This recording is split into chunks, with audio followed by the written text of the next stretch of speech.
Լոռու մարզի հաշմանդամություն ունեցող երիտասարդները ներգրավված են համայնքային խնդիրների լուծման աշխատանքներում։ Այդ հարցում նրանց աջակցում է Լուսաստղ հասարակական կազմակերպությունը, մասնակցիր ներառվիր ծրագրով։ Շուրջ 20 երիտասարդ երրորդյա դասընթացին ծանոթացել է համայնքային բյուջեների կառուցվածքին, տեղական ինքնակառավարման մարմինների գործառույթներին եւ մասնակցային մեխանիզմներին, ձևակերպել համայնքներում մատչելիության ապահովմանն ուղղված առաջարկներ։ Մենք խոսում ենք մասնակցային բյուջետավորումից, համայնքներում հաշմանդամություն ունեցողների ներառման մասին, սակայն մենք խնդրին խորքային չենք նայում, որտեղից են գալիս այն խնդիրները,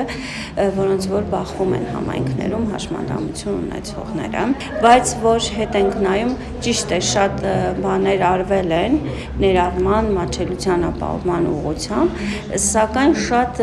արդյունքները շոշափելի չեն, հատկապես փոքր համայնքներում։ Մենթորների օգնությամբ ծրագրի մասնակիցներն ուսումնասիրել են Ստեփանավան, Լոռիբերդ, Փամբակ, Սպիտակ եւ Թումանյան համայնքների բյուջեները։ Էրիկը ծրագրին մասնակցում է առաջին անգամ, վերլուծել է Ստեփանավանի գլխավոր ֆինանսական փաստաթուղթը։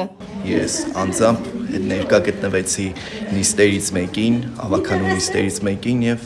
ներկայացրեցինք մեր պահանջներն ու խնդիրները համայնքի հետ կապված։ Նկատեցի, որ ներառական կրթության վերաբերյալ ոչինչ նշված չէ հստակ, ու մենք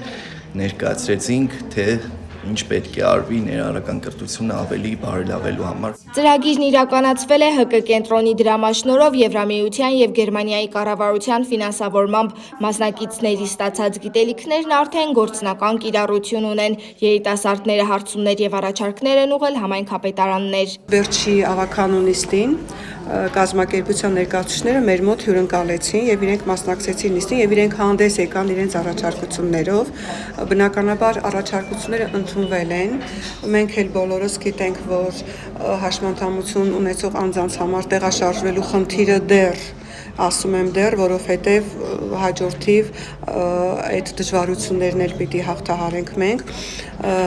կան այդ դժվարությունները, մենք ունենք վերանորոգված մշակույթի պալատ, որ առաջի հարկում իրենց տեղաշարժը ամբողջովին ապահովված է, բայց երկրորդ հարկ բարձրանալու համար նախագծում ավելացվել է վերելակի ուրեմն հարցը։ Ծրագրի ավարտին երիտասարդների բարձրացրած խնդիրները, լուծման առաջարկները դիտարկվել են նաև պանելային քննարկման ձևաչափով։ Մասնակիցները վստահ են, համայնքում փոփոխություններ հնարավոր են, եթե լսելի է քաղաքացու ձայնը։ Սերինե Սերոբյան, լուրերի համար։